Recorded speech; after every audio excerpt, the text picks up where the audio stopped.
add at the end, subsection 5, a review of overseas residents' uprating entitlement shall be conducted on a cross-departmental basis within 6 months of royal assent to this Act.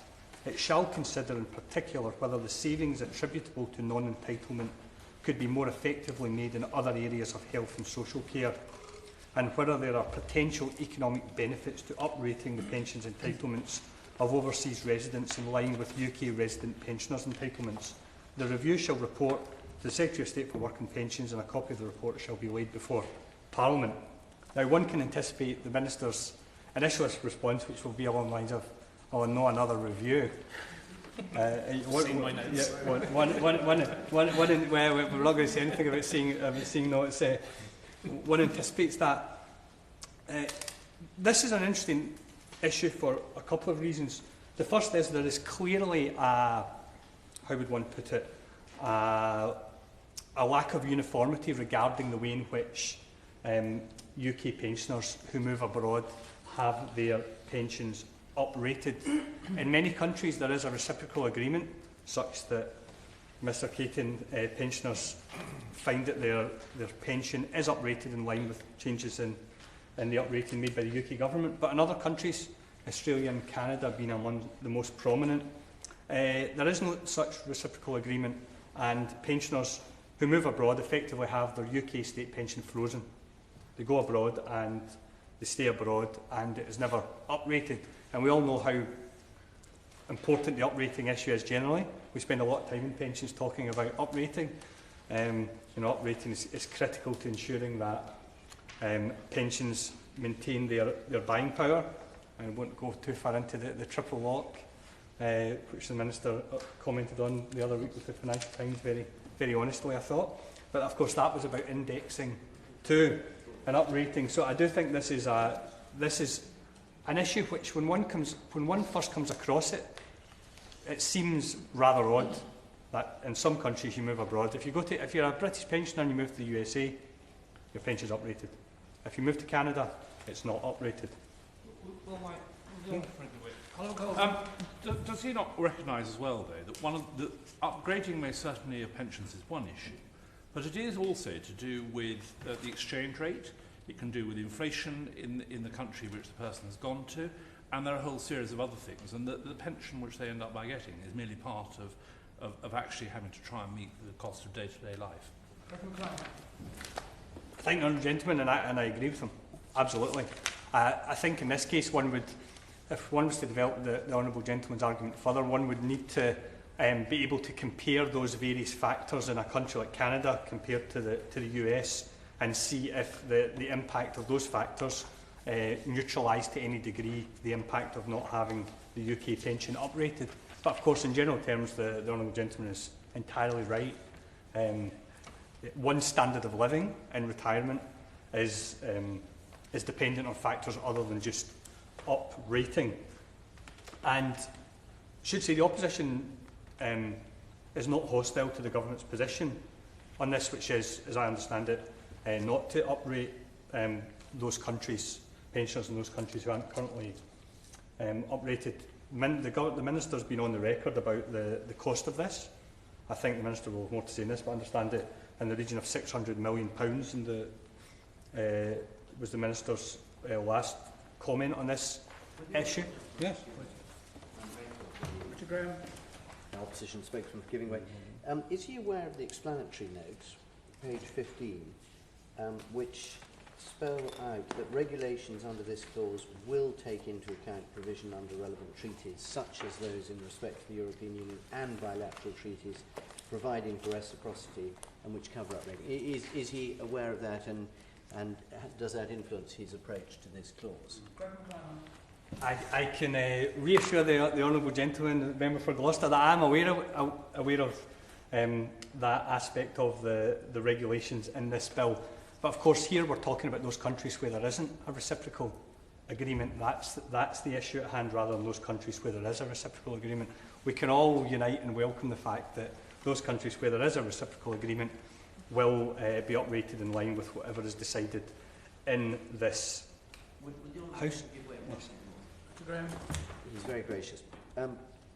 I suppose the key question, therefore, is whether the opposition really believes that providing automatic uprating in those countries not covered is the best use of taxpayers' money.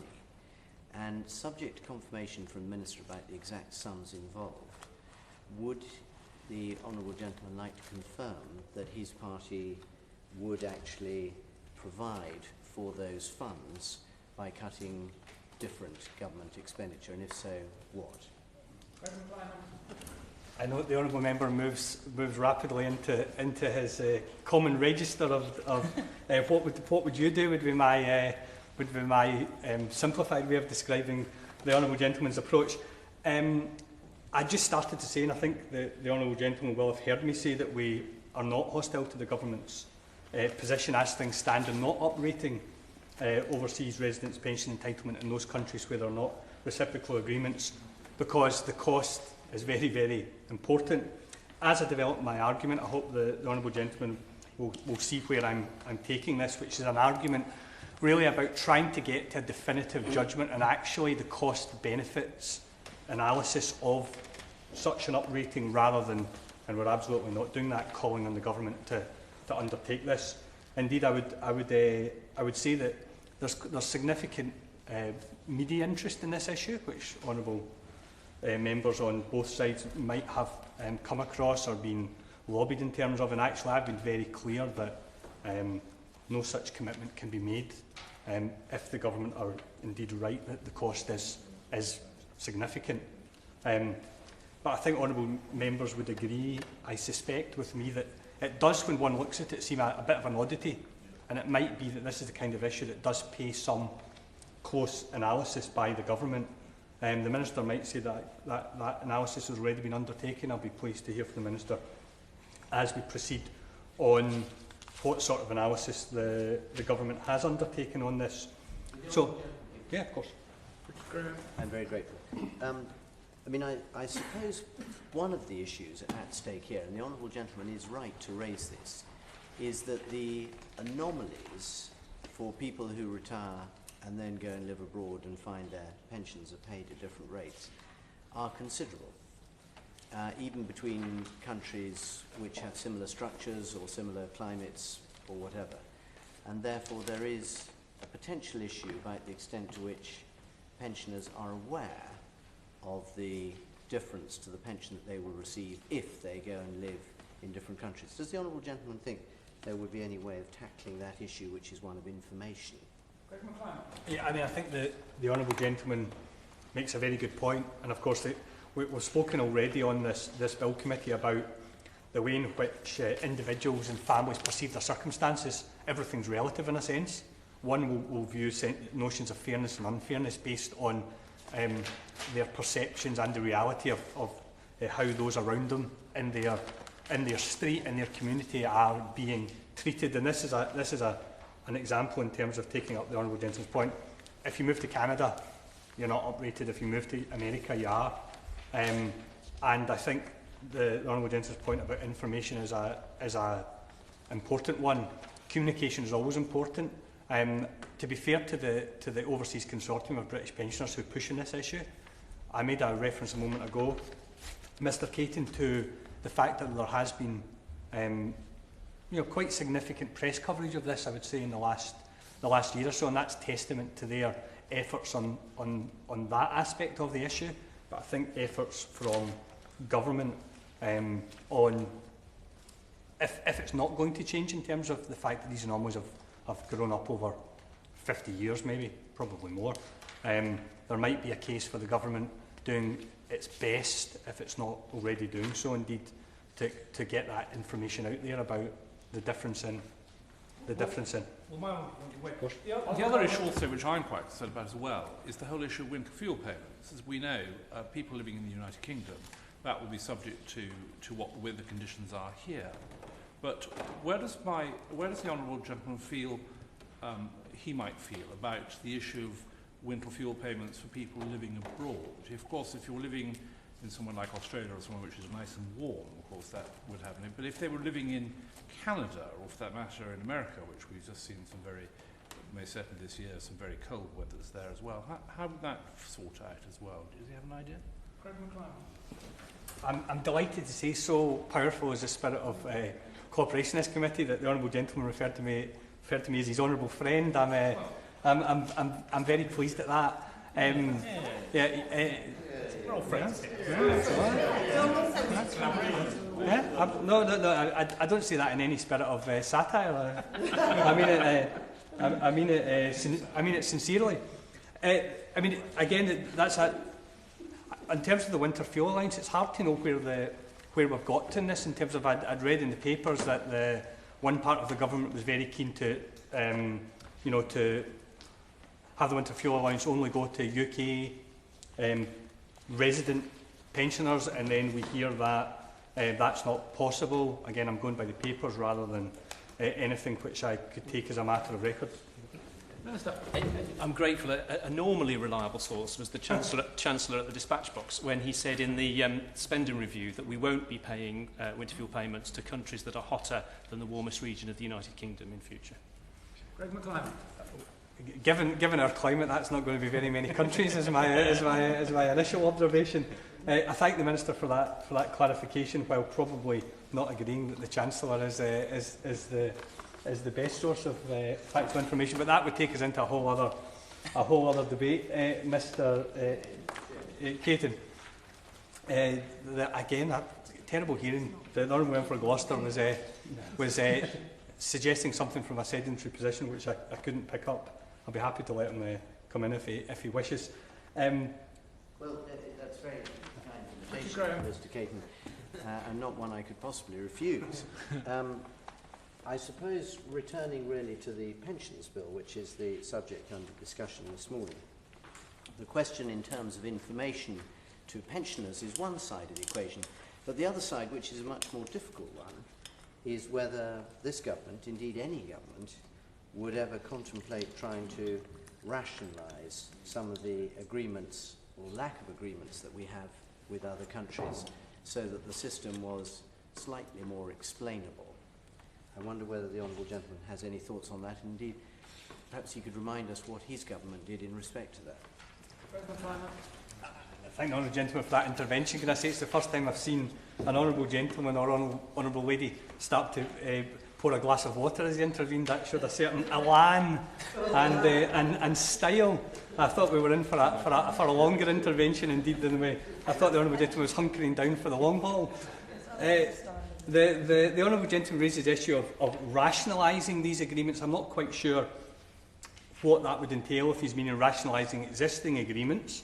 I assume you can't rationalise an agreement that doesn't exist, so that would have to be a rationalisation of existing agreements. I can't imagine the government would be keen to do that, but I say the Minister may have more information than me on that point. But it's certainly the case, as the Honourable Gentleman has made previously and makes again, that it does strike one as quite odd, the situation as things stand. His point about the previous government, these anomalies existed under the previous government. There's no doubt about that. I wasn't here before 2010, much to my disappointment. But it's certainly the case that these are long-standing. In many cases, these reciprocal agreements and the lack of reciprocity in some cases. So, I mean, I think it's absolutely legitimate to put that on the record. To return to trying to construct the argument for this amendment, Mr. Caton, see, the opposition is not saying that the government's attitude is wrong on the uprating of overseas residents' pension entitlement. What we're asking for in this amendment is a cross-departmental study. I know that's asking for trouble in the first instance, but a cross-departmental study on the implications for pensioners, to take up the Honourable Member for Gloucester's point, the implications for pensioners who are making a decision to live abroad, and the implications in terms of not just on the side of the equation which says it will cost the Exchequer money to uprate the pensions of those who don't live in countries with reciprocal agreements, but is there a benefit in terms of an encouragement of pensioners who do wish to live abroad and then aren't such a burden on state services, on public services? Minister. is he content with the language of our pensioners being a burden on the nation? Greg McClymont.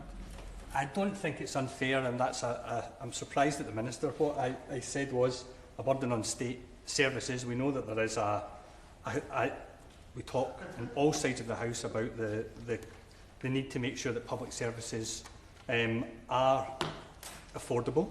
We need to think about the best way in which we use our public services, and it doesn't seem unfair to me to talk about and propose a cross-departmental study which does a cost-benefit analysis on the costs and benefits of uprating these pensions on a reciprocal basis.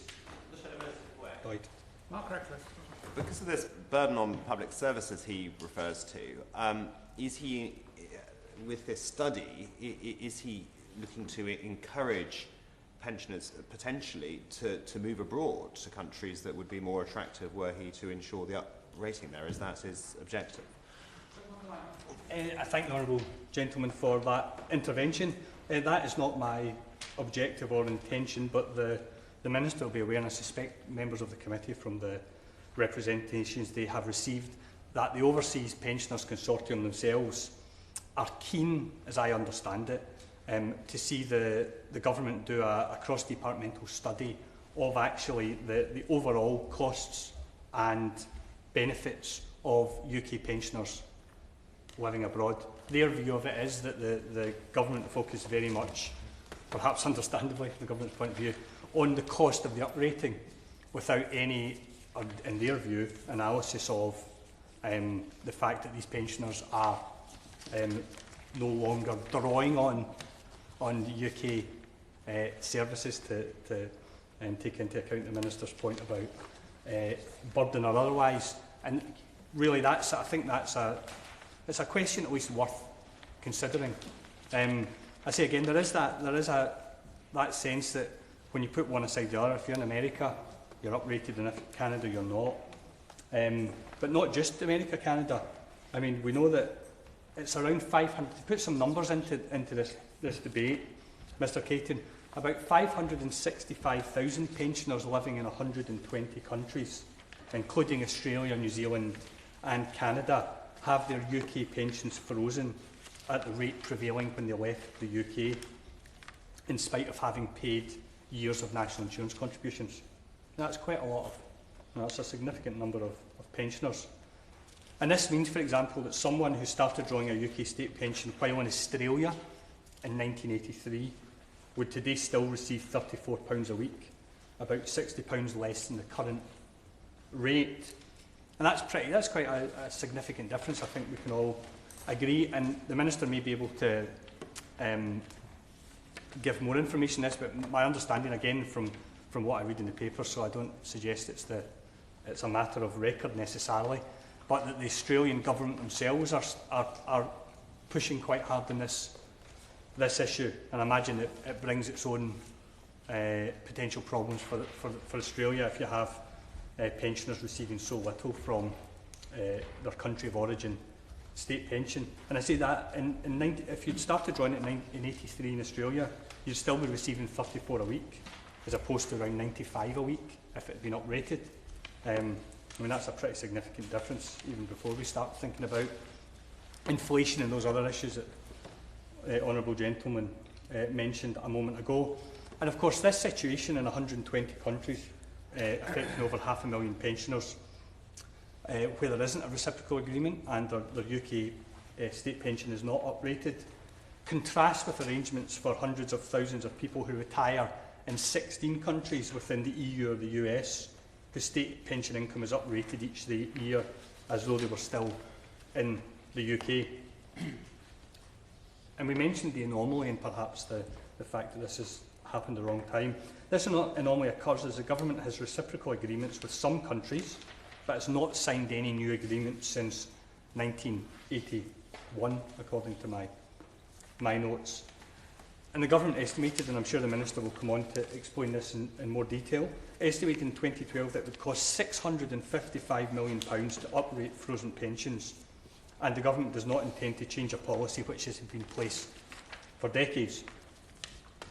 And given the to mention the Chancellor, the pretty poor job he's making of the economy. I can see why the government would not be keen to think about spending 655 million and changing this policy. And given how tight money is and his debt continues to grow, I can see that point and don't contest that in itself. But I do believe it would be a significant contribution to this debate to have the relevant facts and figures. And I say I do, the International Consortium of British Pensioners have been pretty successful in pushing this issue in some of our newspapers.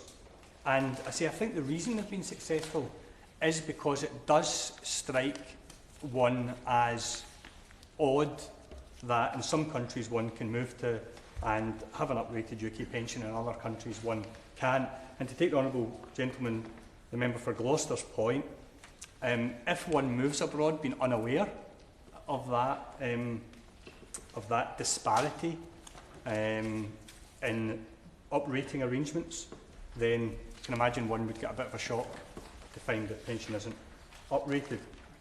And I don't know if I'm right in saying that on that very point, does the honourable gentleman agree with me that it would be worth the DWP considering whether in some communication of detail about a forthcoming pension when an individual is about to retire, that a line could be included to say, should you decide to go and live overseas, you should be aware that this may have an impact on your pension. Please see XXXX website reference for further detail.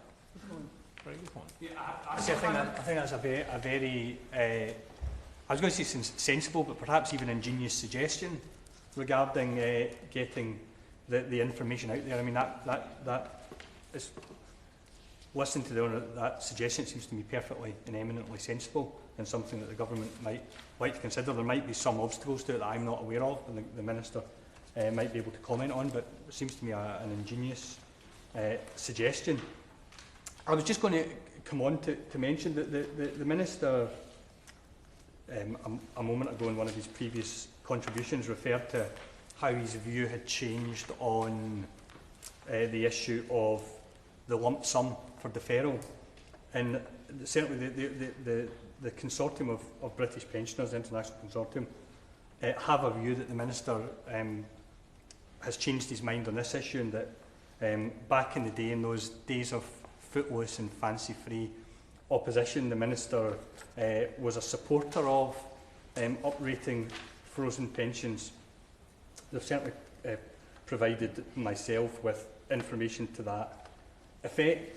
And I say that not because, I mean, it's to change one's mind is not a crime. But I think if it indeed be the case that the Minister once had a different view, that's probably because it is one of those issues when you look at it out of the context of decisions on government finances. It does seem like something that might demand attention, and I think that the Minister might have more to say on that himself. And I do think in fully assessing the impact of overseas pensioners on the public finances, consideration should be given to the benefit of the UK economy gets from the expat pensioner who reside outside the EU. In that sense, you know, the Minister, how would I describe this, cautioned against the use of the word burden, but whatever word one wishes to use, the fact is that we're in an ageing society. We're very much aware of this. There is a pressure on our public services, and certainly the International Consortium of British Pensioners take the view that a proper cost-benefit analysis of this issue would be welcome. And I do think that it's not an issue that will go away. Am I right in thinking, was there a backbench business committee debate on this issue? There might or might not have been. There was certainly some pressure for one. I don't think in the end it happened, but certainly it's appearing in the press. I've certainly seen evidence of members on the government side, backbenchers, who take this issue seriously. Delighted. Mark Rick. I'm surprised. I'm not sure it's altogether wise for him to have adopted this international consortium of British pensioners' position as the opposition's own in this debate. I mean, I wondered if he'd considered the study he wants. Does he also want to look at the reciprocal possible costs, in the way he puts it, of overseas pensioners moving here and possibly placing, again, to use his word, a burden on public services? I thank the Honourable Member for Rochester and Stroud for that intervention. I mean, I hope I've been clear. Showing off that you can pronounce it, sir. Yes, yes. When you have a constituency as long and as difficult to pronounce for honourable members than mine, I feel it's only fair that I do my best to get the pronunciation of honourable members' constituency right. To take up the honourable gentleman's point, he suggested the opposition is adopting the position of the International Consortium of British Pensioners. Of course, we're not. What I am trying to do, and this goes back to the point about opposition's job being to probe legislation, is to say there is a international consortium of British pensioners who take a view on this issue. It affects them. I think it's fair to say they've done a reasonable job in recent times of bringing the issue to public attention, and I don't think it's unreasonable to put their view on the table and ask the government to respond. As I say, I've been very clear, even as this issue went up the political agenda, so to speak, that the case for uprating in countries where there isn't a reciprocal agreement is not made. I don't think at this stage the case is made to do that. So I'm not criticising the government on that point. What I'm suggesting is there a case for a cross-departmental study which will, for once and for all, assess the overall cost to the public purse, given that it does strike one as odd. I'm using the word odd carefully, that in some countries you're uprated, in other countries you're not. And it's really in that spirit that we propose this amendment. I say that the campaign that's been run by the International Consortium of British Pensioners has got some traction. It doesn't seem unfair to ask the Minister his current view on this. I know that he did do he produced a number last year. Given the Minister's number crunching background, I'm sure it's based on solid evidence, but invite the Minister, if he wishes, to say a little more about this at this stage. Amendment 6, proposed to clause 20, as on the amendment paper. The question is that the amendment be made. Sheila Gilmore. Thank you, Mr Caton. I think all of us have had over, not just, I suspect, in relation to this bill starting its progress through Parliament, but at various times, even in my relatively short period in this House, have experienced a considerable campaign which is being operated by people who do feel aggrieved that they have not benefited from uprating over a fairly lengthy period. Now, it's very easy, I think, to say, well, you know, they chose to go abroad and it's sort of on their own heads be it. But equally, obviously, I think it's the reading some of the emails and letters that I've received, certainly, it's some of the anomalies that people feel particularly aggrieved at. And if perhaps the rule was the same for absolutely everybody who retired abroad or was claiming their pension from abroad, while I'm sure people would still feel sometimes that things are difficult, that there is no particular unfairness as between different groups. Now, obviously this is historical.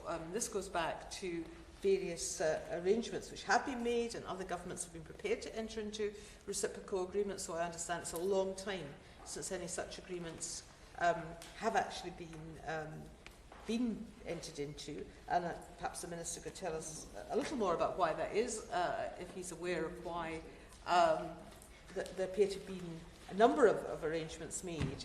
And sometimes with quite surprising countries. I mean, there doesn't seem to be any particular pattern to this, and I presume it all has to do with where the other country's coming from, because I rather suspect that some of those who are affected, who've gone to what they probably see as very much sort of sister countries or Commonwealth countries that are part of the family of Commonwealth countries that they are not benefiting from this uprating, whereas other people who are within that, for example, the United States, do get the advantage of uprating. And from the point of view of people who have already retired and who have made their contributions, it's not necessarily the case that those who live in Britain, I mean, some people who have retired and living in Britain will certainly be paying tax, that's certainly true, and those who are overseas generally will not be. But the payment of tax in this country is not necessarily the criterion that's applied to other people for whether they get their uprating, and whether they're uprated or not, and the extent to which they're uprated or not, depends upon policy here. Now, we were treated to, or at least my honourable friend on the front bench here, was treated to some degree of lecturing from the Minister about the perils of responding, as he saw it, or as he alleged, to lobbying groups and to outside agencies, and to give them the impression of being supportive. And I think the Minister has to agree that that's something which perhaps others have been prone to in the past, and I understand, and the Minister may correct me if I'm wrong, that the Minister himself took a rather different view of this when he was in opposition, and that he was quite supportive to the lobbying groups on this particular issue during that period, which has perhaps made them feel even more strongly that there may be some potential of a breakthrough in their campaign as they would see it. And I understand that when the Minister said to some of these campaigners, in the following words, and if these aren't correct, I'm sure the Minister will tell me, I agree that pensioners that earned their pensions by paying national insurance contributions have a strong case for the value of that pension being maintained in line with inflation, and I am actively seeking such a change. As you may be aware, there is currently a pension bill, this is in 2004, there is currently a pension bill passing through Parliament. I will take this opportunity to table an amendment seeking to uprate the frozen pensions of expatriates. Now, if that was the Minister's view, then he has clearly changed his mind, and the experience of office and the experience of administration certainly can lead one to realise that these things are perhaps not as simple as it was. But I think I make the point partly to point out that, and the Minister himself having raised this in relation to positions taken by the current opposition, has to appreciate that it's perhaps a trap into which one can fall. Now, in terms of what latterly some of these people have been arguing, is that they're trying to argue that their lack of residence and therefore their lack of claim on services and so forth in this country, which they might otherwise be claiming, should be taken into account and offset against the cost of increasing their pensions. Now, without figures, it is obviously very difficult to judge whether there is something in that argument. It's also, and I've certainly received emails from some individuals saying, you know, if we all came back, then there would be all these additional costs, and you should be taking that into account. Now, clearly, I'm not sure whether necessarily people would come back. There are probably strong reasons for people wanting to live out their retirement abroad. It may be family reasons. They may have moved to be closer to their own children or other members of their own family in their retirement. There may be the sun chasers, the people who feel that they'll have a pleasanter style of living out with Britain's relatively temperate climate. Indeed. Does the Honourable Lady not recognise as well one of the reasons why people may decide to come back here is because we have a free national health service, which is a very good thing to end up by having. Indeed, I have a number of friends who've actually decided to come back to this country specifically for that reason, because all of a sudden they would find themselves actually having to meet costs which they don't have to do here across in the National Health Service. I can understand that some people might well do that, or indeed for other reasons, because as they're becoming older, they actually decide that there are advantages in being, depending, to some extent where their families are. But I think this issue is going to sort of run in a sense. I mean, it's obviously run for a large number of years. Successive governments have looked at the cost and have clearly balked at the cost of that increase. Have not felt it was a top priority at a time when there were other issues to be dealt with in terms of people in retirement here. But it may be that if some of these questions could be answered, and that some of these arguments that are put are actually answered with some clear information, then the issue could be, maybe not entirely put to bed, but could be better able to say, well, we have looked at all this, we have looked at the issues you've raised, and we have still concluded, if that is the government's view, and I suspect it is, that we've still concluded that this is why we think this is the arguments you raise are not really as powerful as you think they are, and this is perhaps a stronger basis on which to resist what I think is going to be a constant iteration of this issue from people who do feel fairly aggrieved at the position they find themselves in. Thank my honourable friend for giving way. As she develops her argument, it strikes me that a powerful point that honourable friend is making is that a review, a cross-departmental study might be a way to finally get clarity on this issue once and for all. Is that the argument the honourable friend's making? Well, yes, indeed, because it seems clear that this comes up successively, not necessarily when there's even pension legislation going through Parliament, but clearly it probably becomes a more powerful, as an incentive to campaign, and as a push to raise this issue yet again when there is actually pensions legislation going through this Parliament. But I think it's an ongoing issue which has been raised, obviously, by quite a large number of people who do not feel that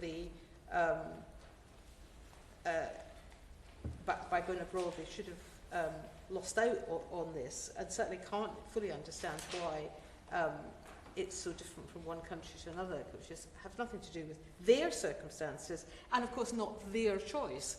It is not as if they're the ones who have a real say in whether there are such things as reciprocal arrangements. So, as far as they're concerned, that's something that's out with their control. Thank my honourable friend for giving away once again. And is it not the case that this is an issue which